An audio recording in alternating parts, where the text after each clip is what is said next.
हरे कृष्णा महाराज जी।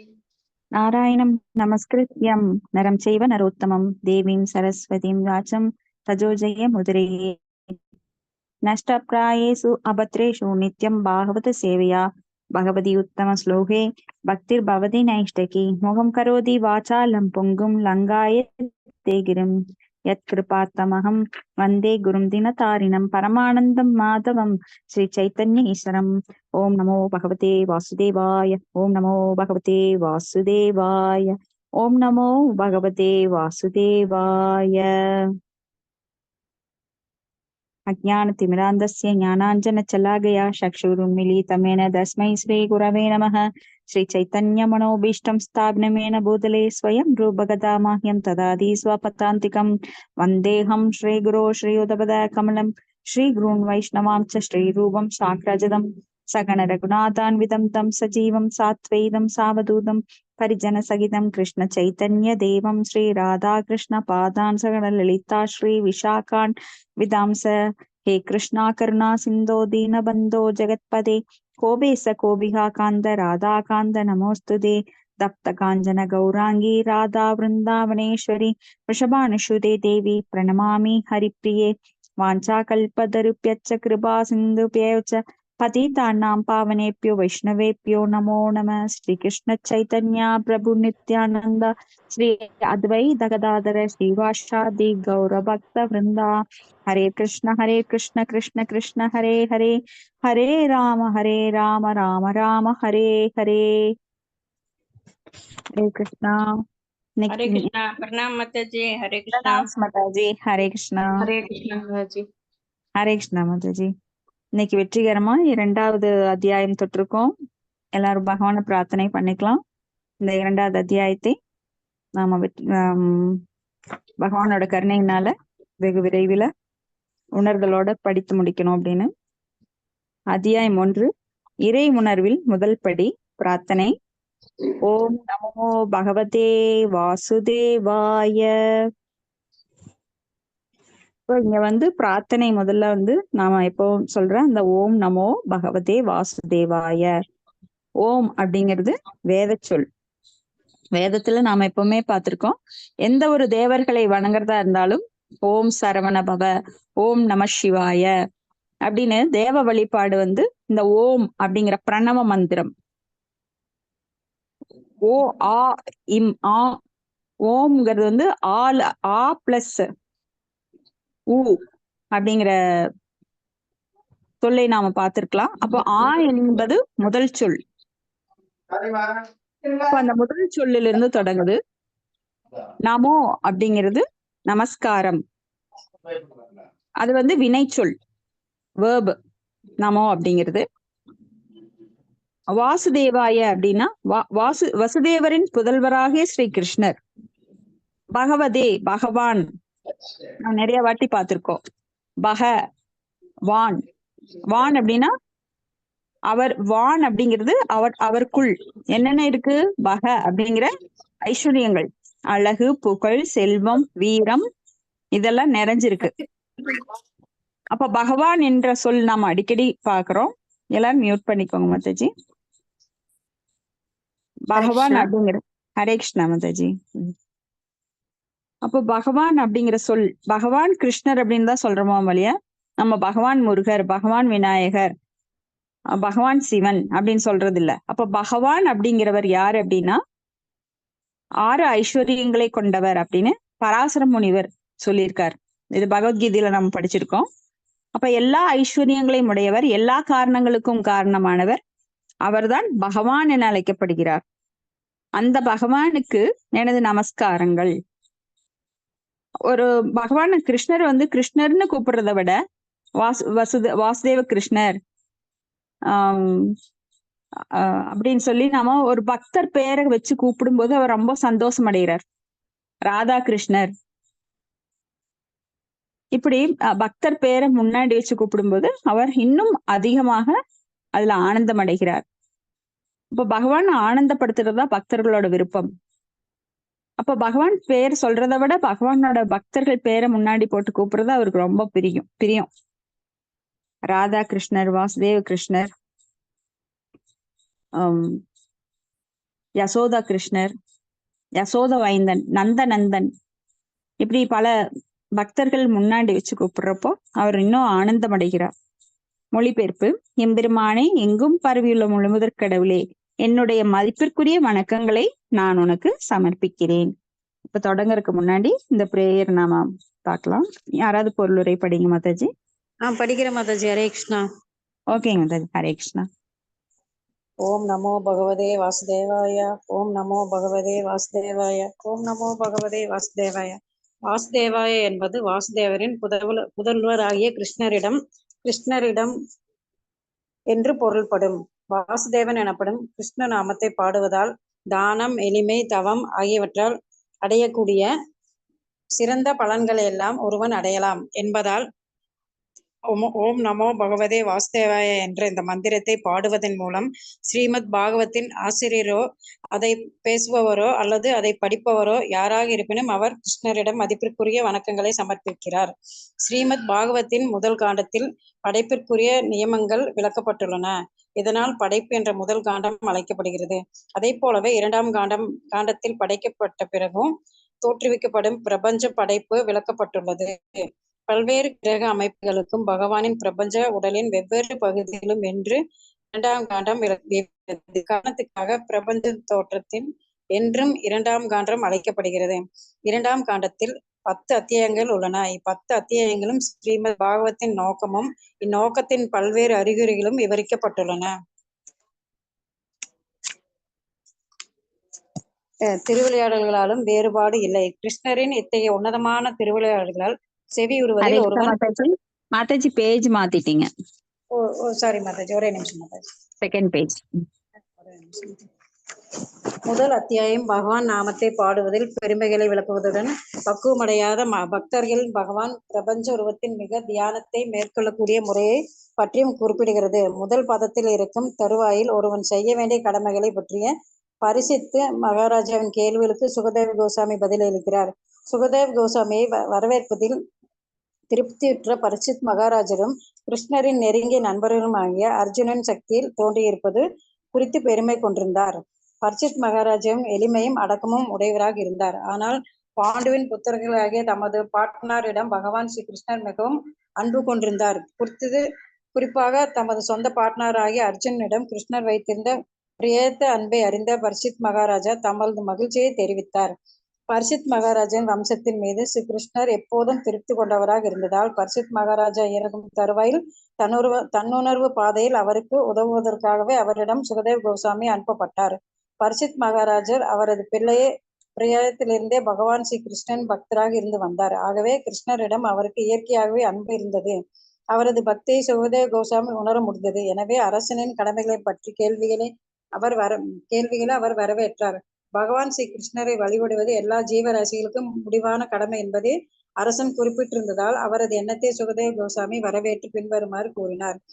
கிருஷ்ணரை பற்றிய கேள்விகளை எழுப்புவதால் உமது கேள்வியும் பெரும் புகழும் உரியதாகும். முதல் பதத்தின் மொழிபெயர்ப்பு பின்வருமாறு. ஹரே கிருஷ்ணா மாதாஜி. ஹரே கிருஷ்ணா மாதாஜி. தேங்க்யூ மாதாஜி. மாதாஜி ரொம்ப வேட்கையோட இருந்திருக்காங்க. நேத்துதான் புத்தகம் கை கிடைச்சது. இன்னைக்கு முதல் அத்தியாயத்துல இரண்டாவது அத்தியாயத்துல முதல் பதத்திலேயே பிரார்த்தனையில தொடங்கிட்டாங்க. ஹரி போல்.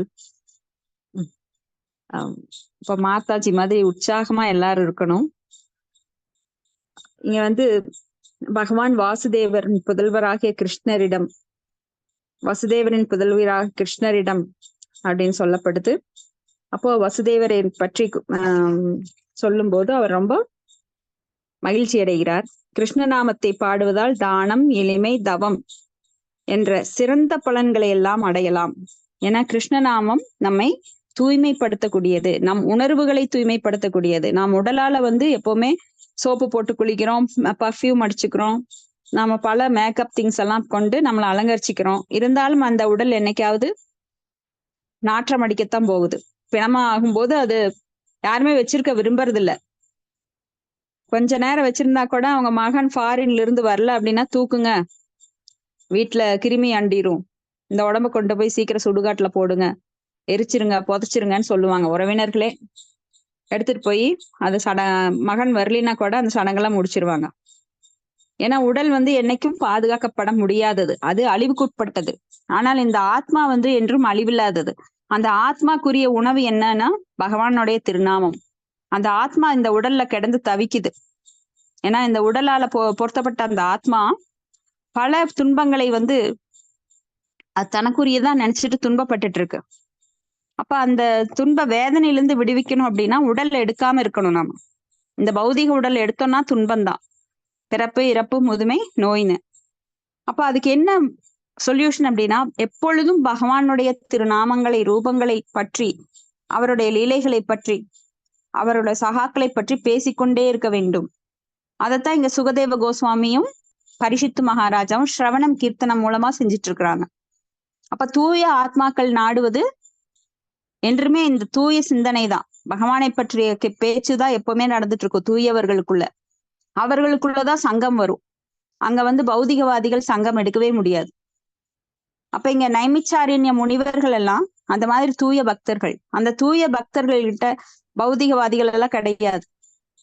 பெண்களோ முதியவர்களோ குழந்தைகளோ கிடையாது. அங்க எல்லாருமே பக்தர்களா இருக்காங்க, ராஜ ரிஷிகளா இருக்கிறாங்க. பரிஷித் மகாராஜாவை வழி அனுப்புறதுக்காக அங்க கூடியிருக்கிறவங்க எல்லாமே தூய்மையானவர்களா இருக்காங்க. அங்க ஒரு தூய்மையான சங்கம் உருவாயிருக்கின்றது. அப்போ இங்க நாமளும் கூட ஒரு தூய்மையான சங்கத்தை உருவாக்கி கொண்டிருக்கிறோம். நம்மளுக்குள்ள இருக்கிறவங்க கிட்ட இப்போ நாம என்ன பேசுறோம்? பாகவதம் பேசுறோம். அப்ப இங்க சுத்த சத்துவ நிலை நம்மளுக்கு இருக்கு. ஆனா இதை விட்டு வெளியில போனோம்னா நாம கொஞ்சம் கொஞ்சமா தாழ்ந்து போய் ரஜோ தமோ குணங்கள்ல மறுபடியும் ஆட்கொள்ளப்படுகிறோம். அப்ப எவ்வளவு நேரம் நம்மளால பாகவதம் படிக்க முடியும், கேட்க முடியுங்கிறது இங்க ரொம்ப முக்கியமானது. பாகவதம் கேட்கும் போதும் படிக்கும் போதும் நாம தூய்மையான நிலையில் இருக்கின்றோம், தூய்மை அடைந்து கொண்டு இருக்கின்றோம். அந்த ப்ராசஸ் நம்ம கண்ணுக்கு தெரியாம ஷட்டிலா நடந்துட்டே இருக்கு. இது ஸ்ரத்தையுடன் கேட்பவர்கள், நம்பிக்கையுடன் கேட்பவர்கள் முழு பலனை அடைகிறார்கள். இங்க பாகவதத்தின் ஆசிரியரோ அதை பேசுபவரோ அல்லது படிப்பவரோ யாராக இருப்பினும் அவர் எல்லா இன்பங்களுக்கும் பிறப்பிடமான அந்த பரமபுருஷராகிய ஸ்ரீ கிருஷ்ணரிடம் மதிப்புக்குரிய வணக்கங்களை சமர்ப்பிக்கின்றோம். அப்போ இங்க படைப்பு அப்படிங்கறத பத்தி முதல் அத்தியாயத்துல பார்த்தோம். பகவான் எப்படி படைக்கிறார், அவர் ஏன் அவதாரம் எடுத்தார், அவருடைய நோக்கம் என்ன அப்படின்னு 6 கேள்விகள் முனிவர்கள் கேட்டாங்க. முனிவர்களிடம் சுகதேவ கோஸ்வாமியிடம் பரிஷித் மகாராஜா கேட்டார். அவரது லீலைகள் லீலைகள் பற்றி கேட்டார், படைப்பு பற்றி கேட்டார், அப்புறம் அவர் அவதாரங்கள் பற்றி கேட்டார். அப்போ முதல் படைப்பு என்ன, இரண்டாம் படைப்பு என்ன, சர்க்க. முதல் படைப்பு சர்க்க அப்படிங்கிறது பகவானால் ஏற்படுத்தப்பட்டது. ஏன்னா முதல்ல படைக்கிறதே பகவான் தான். அப்ப 2வது படைப்பை யார்கிட்ட கொடுக்குறாருன்னா, தனக்கு கீழே இருக்கிற மினிஸ்ட்ரேட்டர், ஒரு பிரைம் மினிஸ்டர் கொடுக்குற மாதிரி 2வது படைப்பை பிரம்மாவை படைத்து அவர் கையில கொடுத்துடுறாரு. இந்தா நான் என் வேலையை முடிச்சுட்டேன், நீ ஒன்னு தொடங்கு அப்படின்னு. அப்ப பிரம்மா 2வது படைப்பை தொடங்குறார். உயிர்வாளிகளை அவர் ஏற்படுத்துகிறார். அப்போ பிரம்மா ஸ்வயம்பு, ஆத்மபு,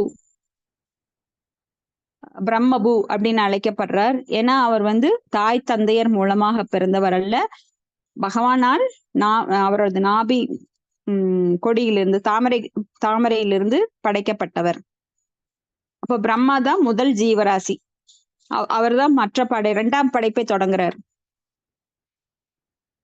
அப்ப கிருஷ்ணர் இத்தகைய உன்னதமான திருவிளையாடல்களை செவியுறுவதால் ஒருவன் ஈடுபட்டிருக்கும் வரை ஜடப்பிறப்பின் பந்தப்பட்ட வாழ்வில் அவன் பாதிக்கப்படாமல் இருக்க முடியும். அப்ப பந்தப்பட்ட வாழ்வுல நம்மளாம் கட்டுண்ட வாழ்வில் நம்மளாம் சிக்கி தவிக்கிறோம். அப்ப இதுல இருந்து எப்படி விடுபடுவது அப்படின்னா, பகவானுடைய திருவிளையாடல்களை செவியுறுவதால். இப்ப கிருஷ்ணரை பற்றிய விஷயங்கள் மங்களம் பொருந்தியவை. இப்ப நாம இந்த உலகத்துல வெள்ளிக்கிழமை மங்களம், கோலம் போடுறது மங்களம், பொட்டு வச்சுக்கிறது மங்களம், பூ வச்சுக்கிறது மங்களம் அப்படின்னு எல்லாம் பேசுறோம். ஆனா ஸ்ரீல பிரபுபாதர் நம்மளுக்கு ஓப்பனா சொல்றாரு, இங்க எதுவுமே மங்களம் கிடையாது பௌதிகத்துல.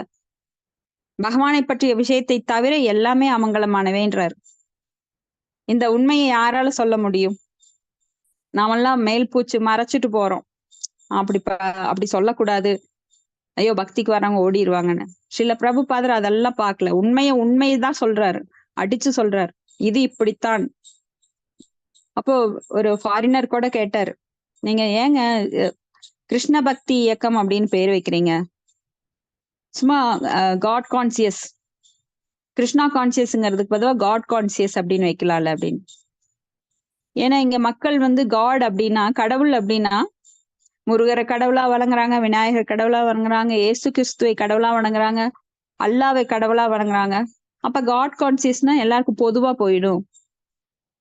அப்படி கிடையாது. கிருஷ்ணர் தான் கடவுள், அவர்தான் எல்லாவற்றிற்கும் உயர்ந்தவர், அவர்தான் மூல காரணம்.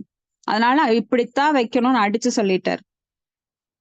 இப்படி வச்சீங்கன்னா உங்களுக்கு கிருஷ்ணா அப்படின்னா இந்து கடவுள்னு சொல்லிட்டு யாரும் வரமாட்டாங்கன்னு சொன்னார். ஆனா அந்த அந்த ஆர்கியூமெண்ட் எல்லாம் இப்ப பொய் ஆயிருச்சு. ஏன்னா பாகவதம் பகவத்கீதை எல்லாம் படிச்சு அந்த ஃபாரினர்ஸ் கூட கிறிஸ்டியனாக இருந்தவங்க எல்லாருமே இப்போ நிறைய பேர் பாத்தீங்கன்னா இந்து மதம் அப்படின்னு சொல்லப்படுற இந்த கிருஷ்ணா கான்சியஸ் மூமெண்ட்ல நிறைய பேர் பிராமணர்களாக மாற்றப்பட்டு பூநூல் அணிந்து கொண்டு தோத்தி அணிந்து கொண்டு இன்னைக்கு பெரிய பெரிய பக்தர்களாக வீதியில அந்த கீர்த்தனைகள் பாடிட்டு வலம் வந்துட்டு இருக்காங்க. ஏன்னா அவங்க சும்மா இதை ஏத்துக்கிறது கிடையாது, விஞ்ஞான பூர்வமாக அதை ஏற்றுக்கொள்கிறார்கள். அப்ப அவங்க எல்லாம் முழுசா பகவத்கீதை படிச்சு பாகவதம் படித்து அதை உணர்ந்து தங்களை தாங்களே மாற்றிக்கொண்டார்கள், கிருஷ்ண பக்தர்களாக மாற்றிக்கொண்டார்கள். ஆனா எங்க இது ஆரம்பித்ததோ, இந்த பாரத பூமி புண்ணிய பூமி, இங்க ஆரம்பித்த அந்த திருநாட்டுல இருக்கிறவங்க எல்லாருமே தங்களுடைய வேத கல்வியை விட்டுவிட்டு, வேத கொள்கைகளை விட்டுவிட்டு அவங்களோட அநாகரிகத்தை நாகரிகமாக பின்பற்றி இங்க கோமாளிகளா இருக்காங்க. அவங்க கண்ட்ரில கோட் சூட் போட்டாங்க அப்படின்னா அது குளிர் பிரதேசம். ஆனா இங்க நம்ம நாடு வெப்ப நாடு, சூரிய கதிர்கள் சுட்டு எரிக்கும். ஆனா அந்த கோட் சூட்டை போட்டுக்கிட்டு அவன் வெந்து புழுங்கி ஏசி ரூம் போட்டுக்கிறான், ஏசி ரூம் போட்டு ஆபீஸ்ல உட்காந்துக்கிறான். தேவையே இல்லை. நம்மளுடைய பாரம்பரியம் என்ன? பருத்தி ஆடைகளால் செய்யப்பட்ட தோத்தி, அதுதான் பாரம்பரியம். அதை விட்டுட்டு அவனை ஃபாலோ பண்றேன்னு சொல்லி உடைகளாலும் அவனது கல்வி அப்படிங்கிறது ஆன்மீக கல்வியா இருக்கணும். ஆனா பௌதிக கல்வியை அவன் கொண்டு வந்தான். எப்படி இந்தியர்களை வந்து நம்ம அடிமையாக்க முடியும் அப்படிங்கிறத எங்க வேர்ல கை வச்சாதான் முடியும் அப்படின்னு சொல்லி முதல்ல ஒரு தூதுவன் வந்தாங்க. அந்த தூதுவன் வந்து எல்லாரையும் பார்த்து, இங்க வந்து யாருமே பிச்சை எடுக்கல இந்திய திருநாட்டுல, பாரத பூமியில அந்த காலத்துல ஒரு 500 வருடங்கள் கிபி 500 எல்லாம் பாத்தீங்கன்னா இங்க யாருமே பிச்சை எடுக்கல. எல்லாருமே நல்ல செல்வ செழிப்போடு இருந்தாங்க. உழுவது, பசுக்களை பராமரிப்பது, பிராமணர்கள் அந்தனர் வேலையை செய்யறது, இப்படி சமுதாய பிரிவுகள், அந்த வர்ணாசிரம தர்மம் நன்றாக பின்பற்றப்பட்டு வந்தது. அதனால அங்க நீதி ஓங்கி இருந்தது. இவங்களை வந்து நாம அவ்வளவு சீக்கிரம் அடிமைப்படுத்த முடியாது. அப்ப இவங்களை முட்டாளாக்கணும், நாம சொல்றது கேட்க வைக்கணும். வெள்ளைன்னு சொன்னா அது உண்மை அப்படின்னு நம்புற அளவுக்கு முதல்ல என்ன பண்ணாங்க, அடிப்படையை அங்க தகர்த்தாங்க. வேற புடுங்கிட்டோம்னா அதெல்லாம் ஆடிடும். மேல வந்து நீங்க கிளையெல்லாம் வெட்டிட்டு இருக்க வேண்டியதுல. அப்ப வேற என்னன்னு ஆராய்ச்சி பண்ணி பார்த்தாங்க. இன்னைக்கும் வந்து இது பிரிட்டிஷ் அரசாங்கத்தோட கெஜெட்ல இருக்கு. அவன் எழுதி வச்சிருக்கான், இந்தியர்களை நாங்க எப்படி ஏமாத்தணும் அப்படின்னு. அப்ப நம்ம வேத கல்வியை அவங்க வந்து முதல்ல புடுங்கினாங்க. நம்மளுடைய அஜந்தா பல்கலைக்கழகம், நாலந்தா பல்கலைக்கழகம் போன்ற பெரிய பெரிய பல்கலைக்கழகங்கள், அதெல்லாம் பாத்தீங்கன்னா அவ்வளவு ஓலைச்சுவடிகள், அதையெல்லாம் எரிச்சாங்க, கட்டடங்களை எல்லாம் இடிச்சாங்க, பல்கலைக்கழகங்களெல்லாம் மூடு விழா பண்ணாங்க. அதுக்கப்புறம் அவங்களுடைய கல்வியை கொண்டு வந்தாங்க. நம்மளோட வேத கல்வியெல்லாம் மண்ணில புதைச்சு வச்சுட்டாங்க. அப்புறம் அவங்களோட கல்வியை கொண்டு வந்தாங்க. அப்புறம் ஆடு மாடுகளை அடித்து சாப்பிட்றதுங்கிற அந்த மாமிச உணவை கொண்டு வந்தாங்க. மது பழக்கத்தை கொண்டு வந்தாங்க. டீ, காஃபி அதெல்லாம் கொண்டு வந்தாங்க.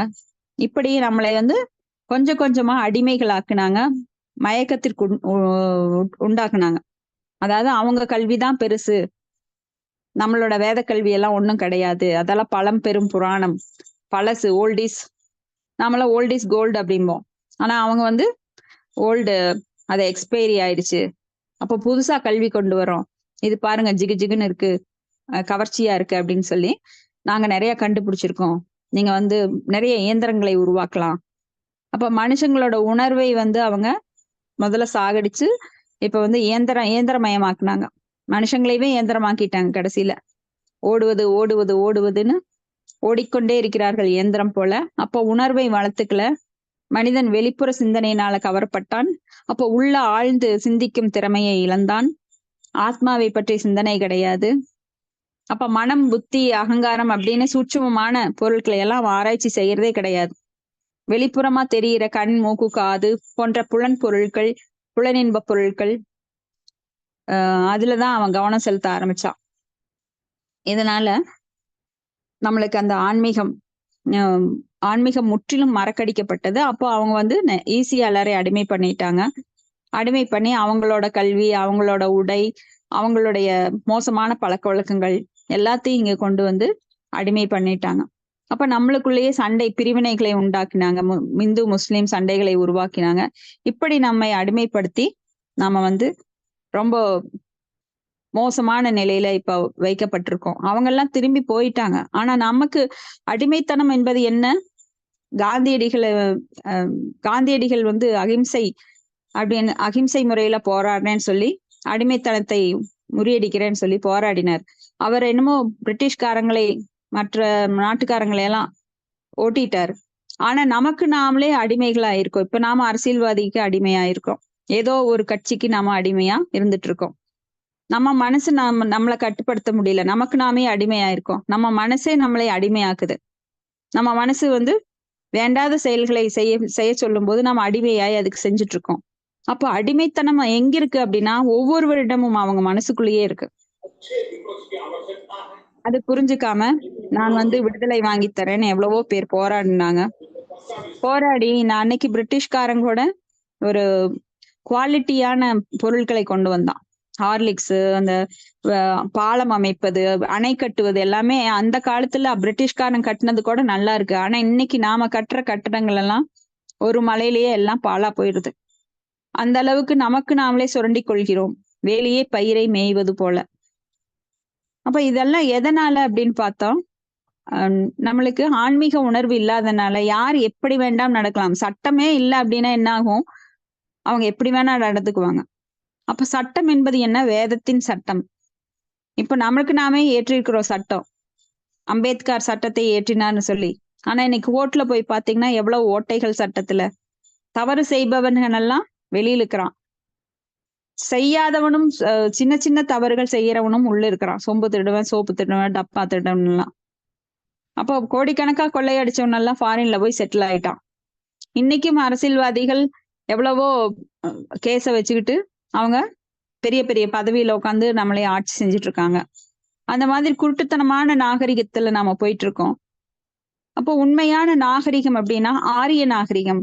ஆரியர் அப்படின்னா தன்னுணர்வு பெற்றவர்கள், அவங்கதான் ஆரியர்கள் அப்படின்னு அழைக்கப்பட்டாங்க. ஆனா ஆரியர்கள் கருத்து இங்க வந்து சனாதன தர்மம் அப்படிங்கறதெல்லாம் அரசியல்வாதிகள் எந்த அறிவும் இல்லாம பேசிட்டு இருக்காங்க. அதை பத்தின அடிப்படை அறிவு கூட இல்லாதவங்க அதை பத்தி டிஸ்கஸ் பண்றாங்க. அப்ப யார் எதை பேச வேண்டும் அப்படிங்கிறதே இல்லாம இங்க பேசிட்டு இருக்காங்க. இப்ப காலத்தின் கட்டாயத்துல நாம இருந்தாலும் நாம அதை தாண்டி நம்மால போக முடியும் அப்படின்னா ஸ்ரீல பிரபுபாதரோட கருணையினால நம்மளுக்கு பகவத்கீதை, பாகவதம் நம்ம கையில கிடைச்சிருக்கு. அதன் மூலமா நாம ஆன்மீக முன்னேற்றம் அடைந்து கொண்டிருக்கிறோம். அதுக்காக நம்மளுக்கு இந்த நல் வாய்ப்பு, நல்ல சங்கம் ஏற்படுத்தி கொடுக்கப்பட்டிருக்கிறது. அதனால தொடர்ந்து நாம் இதுல பங்கு கொண்டு நம்மளோட ஆத்மாவுக்காக நாம் அதை பயன்படுத்திக்கணும், வேற யாருக்காக இல்லை. நாம இங்க யாருக்கும் கட்டாயம் கிடையாது நாமெல்லாம் இங்க வரணும், பேசணும், பாகவதம் படிக்கணுங்கிறது. ஆனா நம்மளோட ஆத்மாவின் நலனுக்காக நாம இதுல கலந்து கொண்டு நாம் அனைவரும் நம்மளோட சுயநலத்துக்காகவாவது இதை பயன்படுத்தி கொள்ள வேண்டும். அடுத்தது பதம் 2. இங்க தொடர்ந்து எதை செய்ய வேண்டும், எதை செய்யக்கூடாது அப்படிங்கிறத பத்தி 2, 3, 4, 5வது ஸ்லோகங்கள்ல நம்மளுக்கு சுகதேவ கோஸ்வாமி சொல்கிறார். ஸ்ரோத்தவ்யாதீனி ராஜேந்திர शृणां सन्धि सहस्रशः अवश्यतामात्मतत्त्वं गृहेषु गृहमेदिनाम्. ஹரே கிருஷ்ணா மாதாஜி. யசோதா மாதாஜி படிக்கிறீங்களா? ஹேண்ட் ரைஸ் பண்ணிருக்கீங்க. ஹரே கிருஷ்ணா. வேற யார் படிக்கிறீங்க மாதாஜி? மல்லிகா மாதாஜி படிங்க. நான் படிக்கிறேன் மாதாஜி. நான் படிக்கிறேங்க. ஹரே கிருஷ்ணா. படிங்க மாதாஜி. படிக்கிறேன். படிங்க. மொழிபெயர்ப்பு. ஓம் நமோ பகவதே வாசுதேவாய. ஓம் நமோ பகவதே வாசுதேவாய. ஓம் நமோ பகவதே வாசுதேவாய. மொழிபெயர்ப்பு பொருளுரை ஆசா பக்தி வேதாந்த சுவாமி பிரபாதுக்கு ஜெய். மொழிபெயர்ப்பு. மகாராஜனே, முடிவான உண்மையின் ஞானத்தை பற்றி அறிந்திராத காரணத்தால் ஜடவாழ்வுக்காக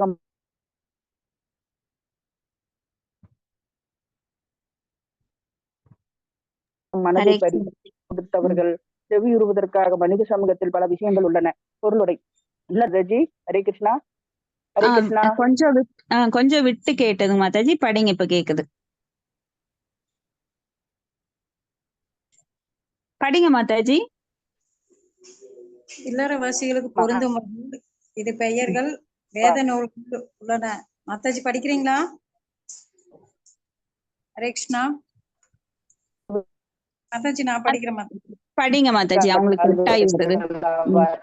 பொருந்தும் வகையில் இது பெயர்கள் வேத நூல்களில் உள்ளன. ஒன்று கிரகஸ்தன், மற்றது கிருகாமேதி. மனைவி மக்களுடன் இணைந்து வாழ்ந்தாலும் முடிவான உண்மையை அறிவதற்காக ஆன்மீக வாழ்வை மேற்கொண்டுள்ளவர்கள் கிரகஸ்தர்கள் எனப்படுவர். ஆனால் கிரகமேதிகளோ குடும்ப அங்கத்தினர் நன்மைக்காக மட்டும் வாழ்பவர்கள் ஆவார்கள். இவ்வாறாக இணைந்தோ அல்லது பரவலாகவோ வாழும் இவர்கள் பிறரிடம் பொறாமை கொண்டவர்கள் ஆவார். எனவே ஒரு கிரகமேதி மற்றொரு கிரகமேதியுடன் நல்லோருடன் வாழ மாட்டான். ஒரு இனம், ஒரு சமூகம் அல்லது ஒரே தேச மக்கள் சுயநல விருப்பமுடைய மற்றொரு இனத்தை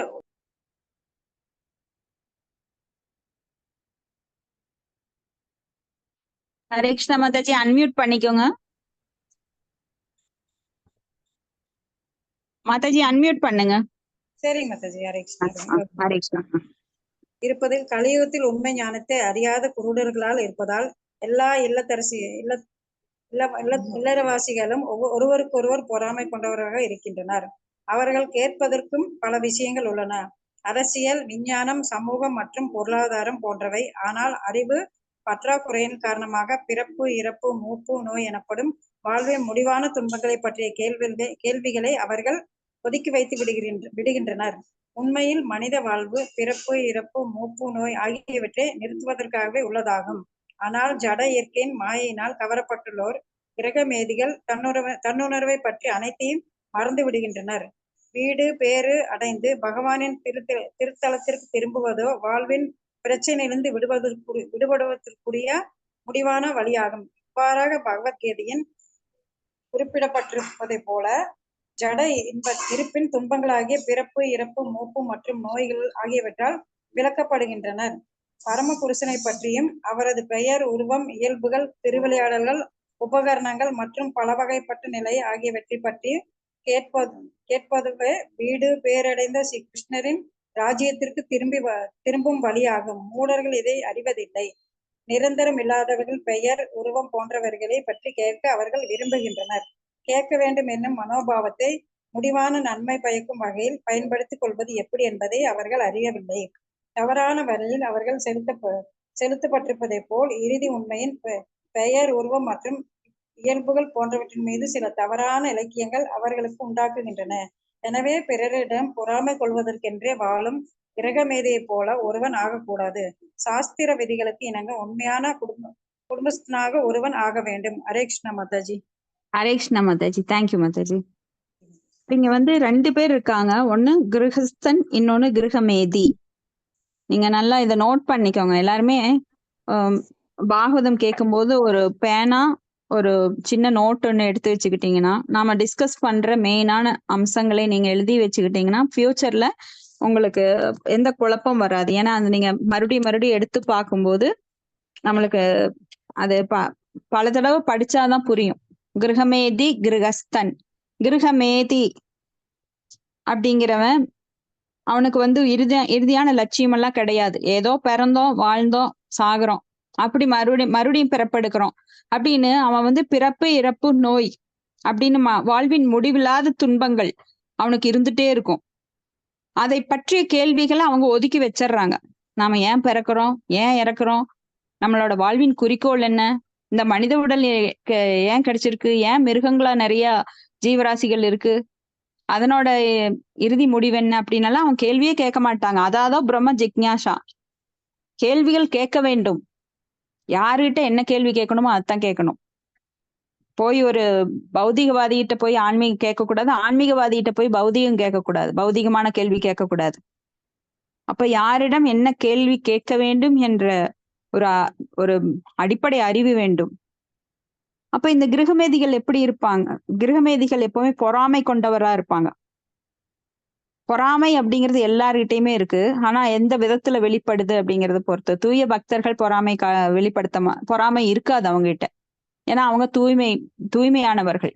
பகவானை போன்றே அவங்களுக்கு எல்லா குணங்களும் வாய்க்க பெற்றதால் அவங்க புண்ணிய ஆத்மாக்களா இருப்பாங்க. ஆனா நம்மளோட பக்திக்கு தகுந்த மாதிரி ஒவ்வொருத்தர்கிட்ட ஒவ்வொரு பெர்சன்டேஜ் மாறுபடும். இப்ப எங்கிட்ட 5% இருக்குது, அப்போ இன்னொருத்தர்கிட்ட 10, இன்னொருத்தர்கிட்ட 20, 25 இப்படி மாறுபடும் பக்திக்கு தகுந்த மாதிரி. பக்தி அப்படின்னா தூய பக்தி கொண்டவர்கள் எப்போதுமே நற்குணங்களை தேடி போக வேண்டியது கிடையாது. நற்குணங்கள் தானாகவே அமையப்பெறுகிறார்கள். பக்தியில் இருக்கிறவங்களுக்கு அந்த நற்குணங்கள் தானாக அமையப்பெறுகிறது. அதன் மூலமா அவங்க பொறாமையிலிருந்து விடுபடுறாங்க. அந்த பொறாமை தீயானது என்ன பண்ணுது அப்படின்னா, நாம இப்ப தேவையில்லாம ஒருத்தரை பார்த்து பொறாமப்படுறோம். அப்ப அந்த பொறாமைனால அந்த ரியாக்ஷன் எப்படி ஆகுது அப்படின்னா, அவங்க கர்மாக்குள்ள நாம போய் உள்ள நுழைச்சு விட்டுருவார் பகவான். அவங்களுக்கு ஏதாவது கெடுதல் நினைச்சிட்டே இருப்போம். அப்ப அவங்கள பார்த்து ஏதோ ஒரு சமயத்துல நாம சான்ஸ் கிடைக்கிறப்ப என்ன பண்ணுவோம், அந்த பொறாமை வெளிப்படுத்துற விதமா ஒரு தீய காரியத்தை அவங்களை திட்டுறது, அவங்க மனசு நோகுற மாதிரி திட்டுறது. அந்த இடத்துல நாம போய் மாட்ட வேண்டிய அவசியமே கிடையாது. ஆனா அந்த பொறாமைனால நம்மளுக்குள்ள என்ன ஆகுது, அந்த பொறாமை தீ வெளிப்படுது, வாயில ஒரு துஷ்ட வார்த்தைய வெளிப்படுது. அப்ப அந்த கர்மால நாம போய் பிணைஞ்சிடுறோமா, அவங்களுக்கும் உங்களுக்கும் ஒரு பிணைப்பு. எந்த மாதிரி நீங்க ஒரு கெடுதல் செஞ்சிருக்கீங்க, அந்த கெடுதலை நாம வந்து வேற விதமா அனுபவிக்கணும். இப்படி ஏகப்பட்ட பின்னல்கள் இருக்கு. அந்த கர்ம வினை பத்தி நாம ஆராய்ச்சி செய்யணும்னா அதுக்கு முடிவே கிடையாது. நாம ஏன் பிறருடைய வாழ்க்கையில சம்பந்தம் இல்லாம நுழையிறோம்? நாம ஏன் அவங்களுக்கு கெடுதல் செய்யறோம்? ஏன்னா இந்த மாதிரி பொறாமைகள் இருக்கும்போது அது ஏதோ ஒரு விதத்துல பகவான் யூஸ் பண்ணிப்பார். அவனுக்குரிய தண்டனை உன்னை வச்சு நான் கருவியா பயன்படுத்திக்கிறேன். சில சமயம் நினைப்போம், நான் செய்யவே வேண்டியதில்லை, நான் ஏன் அவங்கள அப்படி பேசினேன். ஏன்னா நம்மளுக்குள்ள இருக்கிற பொறாமை தீ எப்பயாவது வெளிப்படுது. அப்போ இப்ப பாத்தீங்கன்னா திருஷ்டி அப்படின்னு சொல்றோம். அது வந்து கண்ணுக்கு தெரியாமல் ஒரு வைப்ரேஷன். உண்மையிலேயே இதை வந்து சயின்டிபிக்கா கண்டுபிடிச்சிருக்காங்க. ஒருத்தர் வந்து பொறாமை பார்வையில பார்க்கும்போது அந்த வைப்ரேஷன் பரவி அவங்கள வந்து தாக்குது. அப்போ நாம எவ்வளவு தூரம் அடுத்தவங்களுக்கு அதை நாம செலுத்துகிறோமோ அந்த அளவுக்கு நம்மளுக்கு திரும்பி வருது. சோ இது வந்து நாம போடுறது எடுக்கிறது இந்த மாதிரி பல தீய செயல்களை நாம பண்ணிட்டு தான் இருக்கோம் வாழ்நாள் ஃபுல்லா. அப்ப இது வந்து சங்கிலி தொடர், என்னைக்குமே முடிவில்லாம நடந்துட்டே இருக்கு. அப்ப இது வந்து ஒரு மாயினால கவரப்பட்ட அந்த கிருஹமேதிகளுக்கு இது நடந்துட்டே இருக்கு. ஆனா கிருஹஸ்தன் அப்படிங்கிறவங்களோட வாழ்வு இதுக்கு ஆப்போசிட்டா இருக்கும். கிருஹஸ்தன் அப்படின்னா மனைவி மக்களுடன் சேர்ந்து வாழ்ந்தாலும் முடிவான உண்மையை அறிவதற்காக ஆன்மீக வாழ்வை மேற்கொண்டுள்ளனர். இப்ப அந்த காலத்துலதான் துறவிகள் சந்நியாசம் வாங்கி குடும்பம் வேண்டான்ட்டு போயிருவாங்க. அவங்கதான் ஆன்மீகத்துல நிலைத்திருக்கிறதா நாம நினைச்சிட்டு இருப்போம். இந்த காலத்துல அதுக்கு வழி கிடையாது. துறவிகளாக இருந்தாலும் வெளி வேஷம் போடுறவங்க இன்னைக்கு நிறைய பேர் இருக்காங்க. அதனால பிரயோஜனமே கிடையாது. உண்மையான துறவிகள் அவங்க கிடையாது. ஏன்னா உள்ள எல்லாம் காமம், குரோதம், லோபம், மதம், ஆச்சரியம் அப்படின்னு தீய குணங்களை வச்சுக்கிட்டு வெளியில சன்னியாசி போல ஒரு உடை அணிஞ்சிட்டு பட்டை போட்டுக்கிட்டோ நாமம் போட்டுக்கிட்டோ வாழ்பவன் சன்னியாசி கிடையாது. அவன் போலி மனிதன், மித்யாச்சார அப்படின்னு அழைக்கப்படுகிறான் அப்படின்னு பகவத்கீதையில நம்ம படிக்கிறோம். இப்ப பகவானே சொல்றாரு, அந்த மாதிரி இருக்கிறனால பிரயோஜனம் கிடையாது.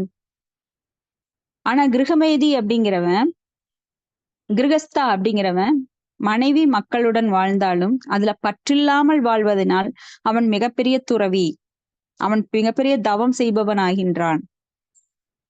அப்போ ஒருத்தன் வந்து தொழில் செய்ய வேண்டிய அவசியம் இல்லை, நீங்க சொல்லப்படவில்லை. தொழில் செய்யணும். தனது ஆத்மாவையும் உடலையும் பாதுகாப்பதற்காகவாவது நீ செயல்பட வேண்டும் அப்படின்னு பகவான் கிருஷ்ணர் பகவத்கீதையில சொல்றார்.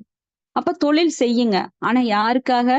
பகவான் கிருஷ்ணருக்காக. இன்னைக்கு கூட நம்ம பல பேரை பார்க்கலாம், அவங்களோட தொழில பார்ட்னரா திருப்பதி வெங்கடாச்சலபதி வச்சிருப்பாங்க.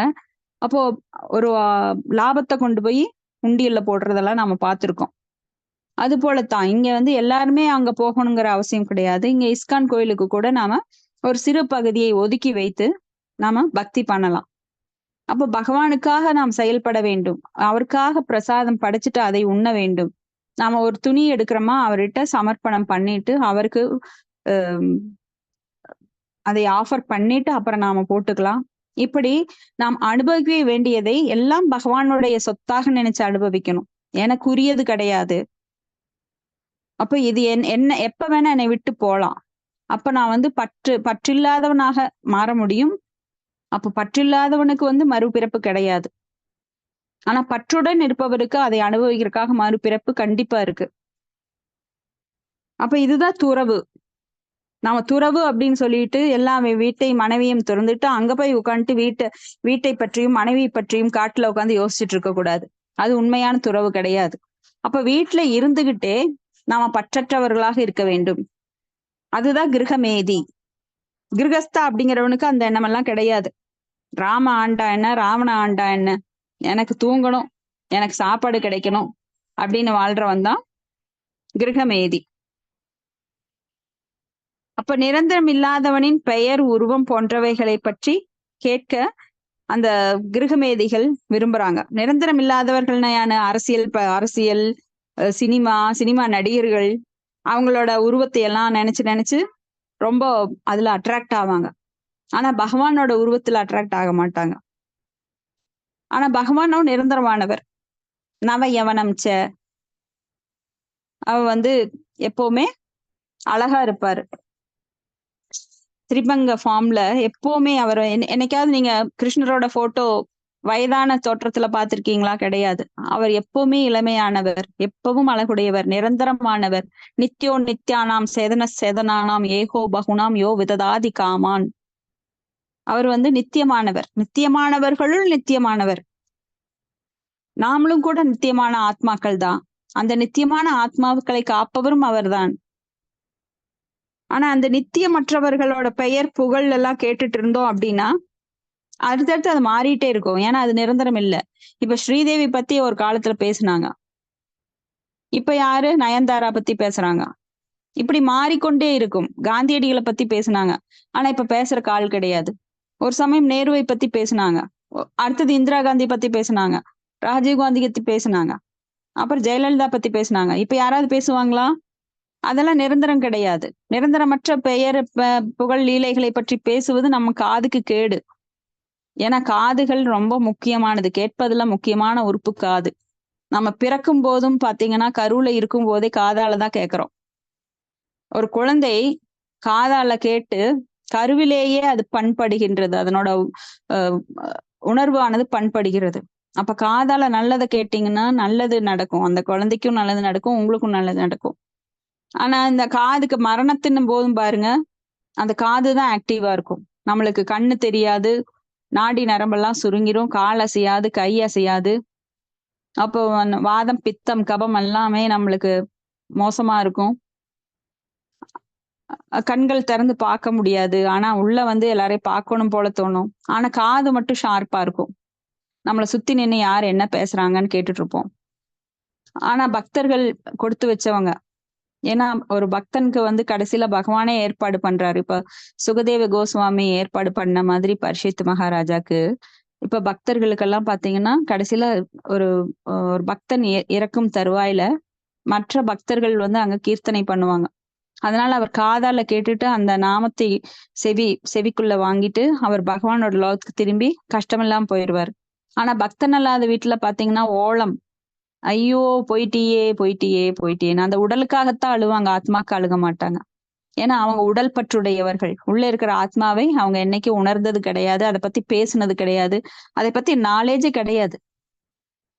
சோ துரதிர்ஷ்டமானவர்கள் அந்த கிரகமேதிகள். ஆனா அந்த கிரகஸ்தார்கள் பக்தர்களாக இருக்கும்போது, இப்ப கூட நம்ம டெம்பிள்ல, கோவை டெம்பிள்ல பாத்தீங்கன்னா கீதா மாதாஜின்னு ஒருத்தங்க இறந்தாங்க. மகராஜ் போய் அங்க கீர்த்தன் பண்ணினப்போ அதை கேட்டுக்கிட்டே அவங்க கண்ணை முழிச்சு பார்த்துட்டு இறந்தாங்களாம். அப்போ அவங்க அந்த நேரத்துக்கு அவ்வளவு நாள் போகாத அவரு கடைசியில போறாரு. அவரை யாரு போக வைக்கிறாரு அப்படின்னா பகவான் போக வைக்கிறாரு. அந்த கடைசி நேரத்துல தன்னுடைய பக்தன் தன்னை பற்றி கேட்டுக்கொண்டே உயிரை விடணும், எங்கிட்ட வரணும் அப்படிங்கறக்காக அவரே ஏற்பாடு செய்யறார். சோ அந்த அளவு பக்தர்கள் அதிர்ஷ்டம் வாய்ந்தவர்களா இருக்கிறாங்க. பகவானே ஏற்பாடு பண்றார். அவங்க இறுதி நேரத்துல தன்னை வந்தடைவதற்குரிய வழியை அவரே காட்டுகிறார்.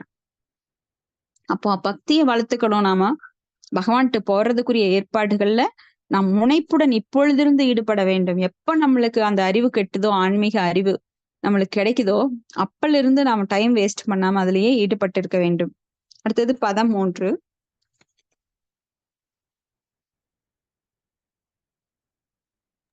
நிரத்யாஹ்ரியதே நக்தம் வியவானேன சவாவயஹ திவாதா சார்த்தே ஹயா ராஜன் குடும்ப பரணே நவா.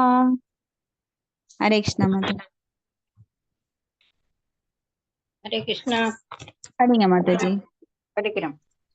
ஓம் நமோ பகவதே வாசுதேவாய. ஓம் நமோ பகவதே வாசுதேவாய். ஓம் நமோ பகவதே வாசுதேவாய். ஹரே கிருஷ்ணா. மொழிபெயர்ப்பு பொருளுரை வழங்கியவர் தெய்வ திரு ஆசா பக்தி வேதாந்த பிரபுபாதா கிஜே. கேக்குதுங்களா மாதாஜி? கேக்குதுங்க மாதாஜி. சரி. மொழிபெயர். இத்தகைய பொறாமை கொண்ட குடும்பஸ்தனின் ஆயுள் இரவில் உறக்கத்திலோ அல்லது உடலுறவு வாழ்விலோ கழிகிறது. பகற்பொழுதில் பணம் சம்பாதிப்பதிலோ அல்லது குடும்ப அங்கத்தினர்களை பராமரிப்பதிலோ கழிகிறது. பொருளுரை. தற்பொழுதுள்ள மனித நாகரீகம் இரவில் உறக்கம் மற்றும் உடலுறவு வாழ்வையும், பகல் நேரத்தில் பணம் சம்பாதித்து அதை குடும்பத்தினருக்காக செலவிடுவதையும் முக்கிய கொள்கைகளாக கொண்டுள்ளது. இதை போன்ற மனித நாகரீகம் பாகவத தத்துவத்தால் நிந்திக்கப்பட்டுள்ளது. மனித வாழ்வென்பது ஜடம் மற்றும் ஆன்மீக ஆத்மா ஆகியவற்றின் கலப்பு ஆகையால் ஜட கலங்கத்திலிருந்து ஆன்மீக ஆத்மாவை விடுவிப்பதையே வேதங்களின் அறிவு முறை இலக்காக கொண்டுள்ளது. இந்நோக்கத்திற்காக உள்ள அறிவு ஆத்மத்துவம் என்று அழைக்கப்படுகிறது. ஜட வாழ்வில் அதிக ஈடுபாடு கொண்டுள்ளவர்கள் இந்த அறிவை பற்றி அறியாதவர்களாகவும், ஜட இன்பத்துக்கான பொருளாதார முன்னேற்றத்தில் அதிக ஆர்வம் கொண்டவர்களாகவும் இருக்கின்றனர். இத்தகைய பௌதீகவாதிகள் பலன் நோக்கு கருமிகள் என்று அழைக்கப்படுகின்றனர். இவர்களுக்கு ஒழுங்குபடுத்தப்பட்ட பொருளாதார முன்னேற்றமோ அல்லது உடலுறவு வாழ்வுக்காக பெண்களின் உறவோ அனுமதிக்கப்படுகிறது. கருமிகளை விட உயர்ந்த நிலையில் உள்ளவர்களான ஞானிகள், யோகிகள் மற்றும் பக்தர்கள் உடலுறவு வாழ்விலிருந்து உறுதியாக தடை விதிக்கப்பட்டுள்ளனர். கருமிகள் ஏறக்குறைய ஆத்ம தத்துவ அறிவு இல்லாதவர்களாக இருக்கின்றனர். இவ்வாறாக அவர்களுடைய வாழ்வு ஆன்மீக லாபம் இல்லாமலேயே கழிக்கப்படுகிறது. பொருளாதார முன்னேற்றத்திற்காக கடினமாக உழைப்பதற்காகவோ அல்லது நாய் பன்றிகளைப் போல் உடலுறவு வாழ்வில் ஈடுபடுவதற்காகவோ மனித வாழ்வு இல்லை. அது குறிப்பாக ஜட வாழ்வின் பிரச்சனைகள் மற்றும் அவற்றால் விளையும் துன்பங்கள் ஆகியவற்றிலிருந்து விடுபடுவதற்காக உள்ளதாகும். எனவே கருமிகள் இரவில் உறக்கம் மற்றும் உடலுறவு வாழ்விலும், பகற்பொழுதில் கடினமாக உழைத்து பொருள் ஈட்டுவதிலும், அதன் பின் ஜட வாழ்வின் தரத்தை உயர்த்தி கொள்ள முயல்வதிலும் தங்கள் விலைமதிப்பற்ற மனித வாழ்வை வீணாக்குகின்றனர். இங்கு ஜட வாழ்வு முறை சுருக்கமாக விளக்கப்பட்டுள்ளது. மேலும் மனித வாழ்வு எனும் வரத்தை மனிதன் எவ்வாறு முட்டாள்தனமாக வீணாக்குகிறான் என்பது பின்வருமாறு விளக்கப்பட்டுள்ளது. ஹரே கிருஷ்ணா மாதாஜி. ஹரே கிருஷ்ணா மாதாஜி. இப்போ அரிது அரிது மானிடராய் பிறத்தல் அரிது. அப்ப அந்த மனித வாழ்வை வெறும் நாய்களையும் பன்றிகளையும் போல உண்பது, உறங்குவது, உடலுறவு கொள்ளுவது, தன்னை பாதுகாத்துக் கொள்ளுவது, இதற்காக மட்டும் உபயோகித்துக் கொள்ளக்கூடாது அப்படின்னு இங்க ஸ்ட்ரிக்டா சில பிரபுபாதர் சொல்றாரு. அப்ப கருமிகள்னா கர்ம காண்டத்தில் ஈடுபடுபவர்கள். ஒரு செயல் செஞ்சா அதுக்கு எனக்கு புண்ணியம் வேணும் அப்படின்னு அவங்க புண்ணிய காரியங்களை நிறைய செய்வாங்க. அப்ப புண்ணிய காரியங்களை செய்யும் போது பாவ காரியங்களும் கூட தானே வரும். ஒரு இன்பம் என்பது தனியா வர்றதில்ல, பல துன்பங்களை பின்னாடி கொண்டு வந்துட்டே இருக்கும் அது. சோ இன்பம் துன்பம் என்னும் இருமைகள் அவங்கள கட்டுப்படுத்துது. அப்ப முக்குணங்களால அவங்க கட்டுப்படுத்தப்படுகிறார்கள். அப்ப அந்த கருமிகள் என்ன பண்றாங்க? இரவில் உறக்கம், உடலுறவு வாழ்வு, பகல் பொழுதில் கடினமாக உழைப்பது. அப்ப ஜட வாழ்வை தரத்தை உயர்த்தி கொள்வது. ஒரு வீடு வாங்கினா ரெண்டாவது வீடு வாங்கினா இன்னொரு இடம் வாங்கினா தொழில் முன்னேற்றத்துக்கு அவன் பாடுபட்டுட்டே இருப்பான் கடைசி வரைக்கும். அவனால நிறுத்த முடியாது. அவன் நினைச்சுக்கிறான், சிலரெல்லாம் சொல்லுவாங்க, நான் யாருக்கும் எந்த துரோகம் பண்ணலீங்க, நான் நேர்மையா நடக்கிறேன். ஆனா ஆன்மீக வாழ்வை அவன் மேற்கொள்ளவில்லை என்றால் எல்லாம் வீண். சவை நம்ம தர்மம் என்ன அப்படின்னா, சவை பும்சோ பரோ தர்மோ யதோ பக்திர் அதோக்சஜே. பக்தி வாழ்வை மேற்கொள்ளாதது தர்மமே கிடையாது. அகைதுகி அப்பிரத்திகதா ஆத்மா சூப்ரசீததி. அதுதான் ஆத்மாவுக்கு இன்பம் அளிக்கக்கூடியது. எது? பக்தி தொண்டு செய்வதுதான். ஆத்மா சூப்ரசீததி, அதுதான் இன்பம் அளிக்கக்கூடியது. வேற என்ன செஞ்சாலும் நம்மளுக்கு இன்பம் கிடைக்காது. கோடியா இருக்கிற எல்லா பணக்காரர்களும் புலம்பிட்டு தான் இருக்காங்க. நான் கஷ்டப்படுறேன்னு புலம்பிட்டு தான் இருக்காங்க. ஆனா எல்லாரும் இன்பத்தை நாடுகிறார்கள். ஆனா அந்த இன்பம் எங்க கிடைக்கும்னா ஆத்மாலதான் கிடைக்கும். ஆத்மா சூப்ரசீததி. அது புரியாம கருமிகள் என்ன பண்றாங்க? புண்ணியங்களை சேர்த்துறாங்க, பாவங்கள் தொடர்ந்து கொண்டே வருது, அதுக்கு மறுபிறப்பு எடுக்கிறாங்க, மறுபடியும் அந்த பாவத்தை கழிக்கிறதுக்காக துன்பப்படுறாங்க, புண்ணியத்தை இன்பமா அனுபவிக்கிறாங்க.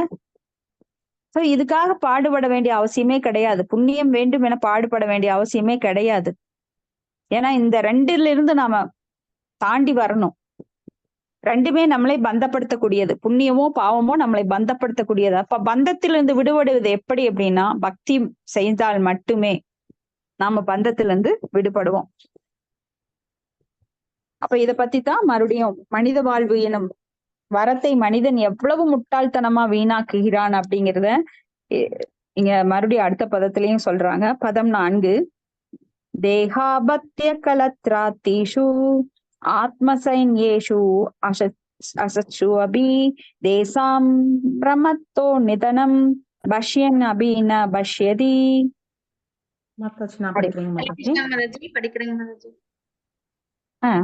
படிங்க மாதாஜி. யாரோ ஒருத்தர். மொழிபெயர்ப்பு. ஆத்ம தத்துவ ஞானமற்றவர்கள் உடல், குழந்தை மற்றும் மனைவி ஆகியோரிடம் பற்று கொண்டிருப்பதால் வாழ்வின் பிரச்சனைகளை பற்றி ஆராய்வதில்லை. போதுமான அளவுக்கு அனுபவம் பெற்றிருந்தாலும் தவிர்க்க முடியாத மரணத்தை அவர்களால் உணர முடிவதில்லை. பொருளுரை ஆசா பக்திவேதாந்த சுவாமி சில பிரபாத குருதேவிக்கு. இந்த ஜட உலகம் மரண உலகம் என்று அழைக்கப்படுகிறது. ஆயிரக்கணக்கான கோடிக்கணக்கான ஆண்டுகளை தமது ஆயுளாக கொண்ட பிரம்மா முதற்கொண்டு சில வினாடி நேரம் மட்டுமே உயிர் வாழும் ஜீவ அணுக்கள் வரையில் உள்ள எல்லா ஜீவராசிகளும் உயிர் வாழ போராடுகின்றன. எனவே இந்த வாழ்வு என்பது அனைவர் மீதும் மரணத்தை சுமத்தும் ஜட இயற்கையுடனான ஒரு வகை போராட்டம் ஆகும். மனித உருவில் உள்ள ஜீவராசி வாழ்வின் மிகப்பெரிய இப்போராட்டத்தை பற்றிய புத்துணர்வுக்கு வருவதற்கு போதுமான தகுதி உடையவனாக இருக்கிறான். ஆனால் குடும்ப அங்கத்தினர், சமூகம் மற்றும் தேசம் போன்றவர்களின் மீதுள்ள அளவுக்கு அதிகமான பற்றுதல்களால் அவன் தேக பலம், குழந்தைகளின் மனைவி மற்றும் உறவினர்கள் போன்றவர்களின் உதவியுடன் வெல்ல முடியாத ஜட இயற்கையை வெற்றி கொள்ள நினைக்கிறான். கடந்த கால அனுபவத்தின் காரணமாக நோய்வாய்ப்பட்ட அவனது முன்னோர்களின் முந்தைய உதாரணங்களாலும் அவன் போதுமான அளவு அனுபவத்தை பெற்றிருந்தும் போர் வீரர்கள் என்று அழைக்கப்படுபவர்களான குழந்தைகள், உறவினர்கள், சமூக உறுப்பினர்கள் மற்றும் தனது தேசத்தவர்கள் ஆகிய அனைவருமே இப்பெரும் போராட்டத்தில் தோல்வி கண்டிருப்பதை அவனால் காண முடியவில்லை. தனது தந்தை அல்லது தந்தையின் தந்தை முன்பே இறந்து விட்டார் என்னும் உண்மையை ஒருவன் ஆராய்ந்து பார்க்க வேண்டும். எனவே அவனும் உறுதியாக இறக்கத்தான் போகிறான். அதை போலவே அவனுடைய குழந்தைகளும் கூட உரிய காலத்தில் சாகத்தான் போகிறார்கள். ஜட இயற்கையுடனான இப்போராட்டத்தில் எவரும் நீடித்திருக்க முடியாது. மனித சமூகத்தின் சரித்திரம் சந்தேகம் இல்லாமல் இதை நிரூபிக்கிறது. இருப்பினும் பௌதீக விஞ்ஞானத்தின் உதவியுடன் எதிர்காலத்தில் தங்களால் நிரந்தரமாக வாழ முடியும் என்று மூட சமூகத்தால் காட்டப்படும் இந்த அறிவு பற்றாக்குறை வழிதவறி செல்வதாகும். ஆத்மாவின் உண்மை நிலைமையை புறக்கணித்ததால் தான் இத்தனையும் விளைந்துள்ளன. இந்த ஜட உலகின் மீது நமக்குள்ள பற்றுதலின் காரணத்தால் இது ஒரு கனவாக மட்டுமே இருக்கிறது. உண்மையில் ஆத்மா ஜட இயற்கையிலிருந்து எப்பொழுதும் வேறானதாகவே இருப்பதாகும். மகா சமுத்திரத்துடன் ஒப்பிடப்படும் ஜட இயற்கை காலமென்னும் அலைகளுடன் அலைப்பாய்ந்து கொண்டிருக்கிறது. பெயரளவே ஆன உயிர்வாழ சூழ்நிலைகள், உடல், மனைவி, குழந்தைகள், சமூகம், தேசத்தவர் போன்ற உருவங்களில் நம்முள் தோன்றும் அனைத்தும் நீர்க்குமிழிகளை போன்றவைகள் ஆகும். நம்மை பற்றிய அறிவு பற்றாக்குறையால் அறியாமை என்னும் சக்திக்கு நாம் பலியாகி விடுகிறோம். இவ்வாறாக ஜட உலகில் நித்தியமாக வாழ முடியாத சூழ்நிலைகளை வீணாக தேடி அலைந்து மனித வாழ்வின் பொன்னான சக்தியை வீணாக்கி விடுகிறோம். நம் நண்பர்கள், உறவினர்கள் மற்றும் மனைவி, மக்கள் ஆகியோர் தவறு இழைக்கக்கூடியவர்கள் என்பது மட்டுமல்லாமல் பௌதிக வாழ்வின் புற கவர்ச்சியால் தடுமாற்றத்துக்கும் உள்ளாகி இருக்கின்றனர். இந்நிலையில் உள்ள அவர்களால் நம்மை காப்பாற்ற முடியாது. இருப்பினும் குடும்பம், சமூகம் அல்லது தேசம் ஆகியவற்றின் வட்டத்திற்குள் நாம் பாதுகாப்பாக இருப்பதாக நினைக்கிறோம். மனித நாகரிகத்தின் ஜட முன்னேற்றமெல்லாம் உயிரற்ற ஓருடலை அலங்காரம் செய்வதை போன்றதாகும். அனைவரும் சில தினங்கள் மட்டுமே சிறகடித்து பறக்கக்கூடிய பிணங்களே ஆவார். இருப்பினும் மனித வாழ்வின் சக்தி அனைத்தும் பிணத்தை அலங்கரிப்பதாலேயே வீணடிக்கப்படுகிறது. சுகதேவ கோஸ்வாமி தடுமாற்றமான மானிட செயல்களின் உண்மை நிலைமையை காட்டிய பின் மனிதனின் கடமை என்னவென்பதை சுட்டிக்காட்டுகிறார். ஆத்ம தத்துவ அறிவை பெறாதவர்கள் தப்பாக வழிநடத்தப்பட்டுள்ளனர். ஆனால் பகவத் பக்தர்களாய் இருப்பவர்களும் உன்னத அறிவை பற்றிய பக்குவமான உணர்வை உடையவர்களும் தடுமாற்றத்திற்கு ஆளாவதில்லை. ஓம் தத் சத். ஹரே கிருஷ்ணா. ஹரே கிருஷ்ணா. தேங்க்யூ மாதாஜி. அப்போ ஒவ்வொரு சொல்லும் வந்து நம்மள வந்து நம்ம ஈகோவை பாதிக்கிற அளவுக்கு, இங்க பொய் அகங்காரத்தை தகர்க்கிற அளவுக்கு சில பிரபுபாதர் ரொம்ப ஸ்ட்ராங்கா சொல்றார். அப்போ ஆத்ம தத்துவத்தை நாம பயிலவில்லை என்றால் நாம பக்குவமற்றவர்களாக பிறப்பு இறப்பு சிக்கலில் தடுமாறிக்கொண்டே மறுபடியும் உடல்ல திணிக்கப்படும் பல்வேறு பரு உடல்கள்ல நாம திணிக்கப்படுகின்றோம். இந்த ஆத்மாவானது துன்பப்பட்டு கொண்டே இருக்கிறது இந்த உடல்னால. அப்ப இந்த ஆத்மாவை விடுவிப்பது எப்படி அப்படின்னா வைராக்கியம். நிறைய பேருக்கு நிறைய வைராக்கியம் இருக்கு. யுக்த வைராக்கியம், மர்க்கட வைராக்கியம், மசான வைராக்கியம். மசான வைராக்கியம் அப்படின்னா நம்ம ஒருத்தரை இறக்குறத நம்ம குடும்பத்துல பாக்குறோம். நம்ம தாத்தா, பாட்டி, அப்பா, அம்மா, இப்படி ஒரு சில சமயம் குழந்தைகளே கூட, சிறு வயது குழந்தைகள் கூட இறந்துருவாங்க. அதெல்லாம் கண்ணுல பாக்குறோம். அவங்கள சுடுகாட்டுல கொண்டு போய் புதைக்க போவாங்க.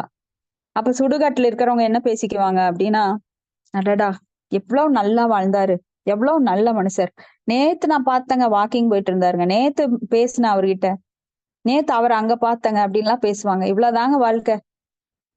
இதுக்குள்ள எவ்வளவு ஆட்டம். ஆடாத ஆட்டம் என்ன, போனவங்க மண்ணுக்குள்ளே, போன கதை உனக்கு தெரியுமா, நல்லா தத்துவம் பேசுவாங்க. ஆனா இது தனக்கு நடக்க போகிறது, இந்த மரணத்திற்கு தன்னை தயார்படுத்திக் கொள்ள வேண்டும் அப்படிங்கிற அறிவு அவனுக்கு வராது. இந்த தத்துவம் எல்லாம் நல்லா பேசுவாங்க. ஆனா சுடுகாட்டை விட்டு வெளியில வந்தோன்னா ஓடுவான். மறுபடியும் பிசினஸ் பார்க்க ஓடுவான். மனைவியோட தேவையை பூர்த்தி சொல்லுவதற்காக ஒரு கணவன் தன் வாழ்நாள் ஃபுல்லா போராடிட்டே இருப்பான். ஆபீஸ்க்கு போறது, அங்க சம்பளம் வாங்குறது, கொண்டு வந்து மனைவிட்ட கொடுக்கறது, மனைவியை திருப்தி பண்றது, மகன்களை திருப்தி பண்றது. அப்ப இந்த பாகவதத்துல குடும்பம் என்ற ஒரு உறவானது எப்படி வர்ணிக்கப்படுது அப்படின்னா, மனைவி என்பவள் நீர்ச்சுழல் மாதிரியா. அந்த நீர்ச்சுழல்ல மாட்டினவன் என்ன பண்ணுவான், அதுக்குள்ளேயே சுத்திட்டு இருப்பான். அப்ப கணவன் பாடு, இந்த ஆம்பளைங்க பாடு எப்படி இருக்கு அப்படின்னா, ஒரு மனைவியை திருப்திப்படுத்துறதுல இருந்து தொடங்கி தன் மகன்களை திருப்திப்படுத்துற. மகன்கள் எப்படின்னா சுறா மீன்கள் போல. சுறா மீன்கள் பசியை தீர்க்க முடியுமா? அவங்களுக்கு எவ்வளவு தந்தாலும் பத்தாது. மகன்கள் வந்து கேட்டுட்டே இருப்பாங்க, அவங்களை திருப்தி பண்ணவே முடியாது. நம்ம கிட்ட இருக்கிறதெல்லாம் பிடுங்கிக்குவாங்க. அடுத்தது பாத்தீங்கன்னா உறவினர்கள், நரி நாய்கள் போன்றவர்கள். நரி என்ன பண்ணும், அந்த ஓநாய் நரி எல்லாம் வந்து சுத்தி இருக்கிறவங்கள கடிச்சு தின்னும் காட்டுக்குள்ள. இப்போ ஒரு மனுஷன் கடிச்சிட்டானா அது எப்படி கடிச்சு தின்னுமோ அது போல உறவினர்கள் அவங்க பங்குக்கு அவங்க யாரை எப்படி யூஸ் பண்ண முடியுமோ அப்படி யூஸ் பண்ணிப்பாங்க. அதுதான் இந்த சமுதாயம், நாடு, தேசம் அப்படிங்கிற ஒரு சூழல்ல சிக்கி மயங்கி அவன் என்ன நினைக்கிறான், தனக்கு இருக்கிற சொத்தெல்லாம் நம்மளை காப்பாற்றும், என்னோட அரசியல் செல்வாக்கு என்னை காப்பாற்றும், எனது மனைவி மக்கள் என்னை காப்பாற்றுவார்கள் அப்படின்னு கற்பனையில வாழ்ந்துட்டே மரணம் அடைஞ்சிருவான். மரணத்தின் போது அவனை யாரும் காப்பாற்ற முடியாது. யமன் கிட்ட இருந்து யமன் சொல்லுவான், நடைய கட்டு அப்படின்னு. இல்ல கொஞ்சம் ஒரு நிமிஷம் வெயிட் பண்ணு, நான் இந்த சொத்தெல்லாம் பிரிச்சு கொடுத்துட்டு வரேன், இல்ல இதை கொஞ்சம் கொண்டு வரேன். அங்க நடக்கவே நடக்காது எந்த காரியம். அப்போ இந்த சிற்றின்பங்கள், இந்த சமுதாயத்தை நம்மை சுற்றி இருப்பவர்கள் எல்லாம் நிரந்தரமற்றவர்கள். அதுக்காக நம்ம கடமையை செய்யவோ நாம பாசத்தை காட்டவோ கூடாதுன்னெல்லாம் இங்க சில பிரபுபாதர் கண்டிப்பா சொல்லல. பற்றற்று பாசத்தை காட்டணும், நம்ம கடமையை சரிவர செய்யணும், அன்பு காட்டணும் குழந்தைங்க மேல. அந்த அன்பானது அவர்களை ஆன்மீகத்தில் வழி நடத்தக்கூடிய அளவுக்கு தான் இருக்கணும். அந்த அன்பானது தேகப்பற்றுடையதாக இருக்கக்கூடாது, ஆன்மப்பற்றுடையதாக. அந்த ஆன்மாவுக்கு நம்மளால எவ்வளவு நன்மை செய்ய முடியும், அதுக்காக எனக்கு கடவுளால் இந்த குழந்தை தரப்பட்டிருக்கிறான், இது என் குழந்தை அப்படிங்கிறது கிடையாது, இது கடவுளுடைய குழந்தை. கடவுள் எனக்கு இந்த கிஃப்ட தந்திருக்கார் குழந்தை வடிவுல. அந்த குழந்தைக்கு நான் என்ன கற்பித்து கொடுக்க வேண்டும் அப்படிங்கிறது என் கடமை. இது கடவுளுக்கு நான் செய்கின்ற உபகாரம் அப்படின்னு தான் அந்த குடும்பத்துல நாம ஒவ்வொருவரையும் வழிநடத்த வேண்டுமே தவிர, அவங்கள் உடல் என்னுடையது அப்படின்னா ஆத்மாவை தவிர்த்து உடலை மட்டும் எடுத்துக்க கூடாது. இப்ப அப்படித்தான் நம்ம குடும்ப வாழ்க்கை போகுது. இவன் என் கணவன், இது என் மகன். ஆனா அந்த மகனோட ஆத்மாவுக்கு நாம என்ன நல்லா செஞ்சோம்? உடம்புக்கு தீனி போடுறோம், சாப்பாடு செஞ்சு அம்மா கொடுப்பா. ஆனா ஆத்மாக்கு என்னது கொடுத்தலாம்? அப்படி கொடுக்கலைன்னா அவன் தந்தையும் கிடையாது, தாயும் கிடையாது, ஒரு குருவும் கிடையாது. நாம இந்த ஸ்லோகத்தை அடிக்கடி படிப்போம். ஒரு தாயோ தந்தையோ தன்னை வணங்கும் தேவனோ அல்லது குருவோ அவனை பகவானிடம் கொண்டு சேர்ப்பிக்கவில்லை என்றால் அவன் ஒரு தாயும் கிடையாது, அது ஒரு தந்தையும் கிடையாது, ஒரு குருவும் கிடையாது. அப்போ தனக்கு ஒரு தாயோ தந்தையோ தனக்கு கிடைத்த மகன் பகவானுடைய குழந்தை. அத தற்சமயம் இந்த ஜென்மத்துல என்கிட்ட ஒப்படைச்சிருக்காரு. எதுக்கு? அவனை நல்வழிப்படுத்திருக்கு. அப்படி ஒரு மனோபாவத்துல எடுத்துக்கணுமே தவிர, நான் எனது அப்படிங்கிற அகங்காரம் மமாகாரம் இருந்தது அப்படின்னா அந்த ஆன்மீக வாழ்வே நம்மளுக்கு பலன் தராது. அப்ப ஆத்ம தத்துவ அறிவை பெறாதவர்கள் தப்பாக வழி நடத்தப்படுகிறார்கள். ஆனால் பகவத் பக்தர்களாக இருப்பவர்கள் உன்னத அறிவை பற்றிய பக்குவமான உணர்வை உடையவர்களும் தடுமாற்றத்திற்கு ஆளாகிறதே கிடையாது. அப்போ எல்லாருமே ஒரு உரிய காலத்துல சாகத்தான் போறோம். இந்த போராட்டத்துல யாருமே நீட்டித்திருக்க போறது கிடையாது. ஜட இயற்கை அவ்வளவு சக்தி வாய்ந்தது. மம மாயா துரக்தியா மாம் ஏவையே பிரபத்தியந்தே மாயாம் ஏத்தாம் தருந்திதே. என்னோட மாயை வெல்லுவதற்கரியதுன்னு பகவான் கிருஷ்ணர் சொல்றார். அப்ப இதோட போராடிட்டு உட்கார்ந்து இருக்கிறதெல்லாம் நம்ம வேலை, பகவான்கிட்ட சரணடைவதுதான் நம்ம வேலை.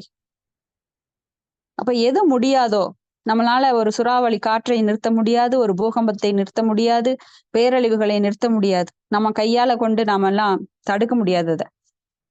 அப்போ நான் தான் பெருசு அப்படின்ற பொய் கௌரவத்தை விடுத்து, நான் எளிமையானவன், நான் எதற்கும் ஆகாதவன் அப்படின்னு பகவான்கிட்ட சரணடையணும். ஏன்னா பகவானுடைய சக்திகளை ஏற்றுக்கொண்டால் மட்டுமே நம்மளுக்கு அந்த பணிவு வரும். இல்ல நான் இந்த இயற்கையோட போராட முடியும், நான் போராடி வெற்றி பெறுகிறேன், நான் தொழில் செஞ்சு பெரிய ஆளாகிறேன், ஆனா மரணத்தை நிறுத்த முடியாது. ஏன்னா மரணம் இயற்கையோட சட்டம், இயற்கையோட சட்டத்துக்கு கட்டுப்பட்டே ஆக வேண்டும். அப்போ எதுகிட்ட நாம ஜெயிக்க முடியாதுன்னு நினைக்கிறோமோ அதுல கண்டிப்பா தோற்றே ஆக வேண்டும். ஏன்னா இயற்கை சட்டத்தை நம்மளால ஜெயிக்கவே முடியாது. ஆனா மனுஷங்க நினைக்கிறாங்க எல்லாத்துலயும் நான் ஜெயிச்சு காட்டுவேன். அதுக்குதான் பிறவி எடுத்து போராடிட்டே இருக்கிறோம். நான் உன்னை ஜெயிச்சு காட்டுறேன், நான் உன்னை ஜெயிச்சு காட்டுறேன். பகவானோட சக்திகள் கூட மோதிட்டே இருக்கிறோம். ஒரு பாறாங்கல்ல மோதி நான் தான் ஜெயிக்கிறேன்னு ஒரு முட்டாள் நினைக்கிற மாதிரி. அவன் மண்டைதான் உடையும், அவங்கிட்டதான் ரத்தம் வரும். ஆனா அவன் நினைச்சுக்கிறான் இந்த பாறாங்கல்லை நான் ஜெயிச்சுட்டேன் பாரு அப்படின்னு. அது மாதிரி இருக்கு நம்ம நிலைமை எல்லாம். நம்ம ஜடத்தோட போராடிட்டே இருக்கிறோம், பகவானோட சக்திகள் மாயா சக்தியோட போராடிட்டே இருக்கிறோம். நான் உன்னை ஜெயிச்சு காட்டுறேன். ஆனா மனம் அடங்கவில்லை.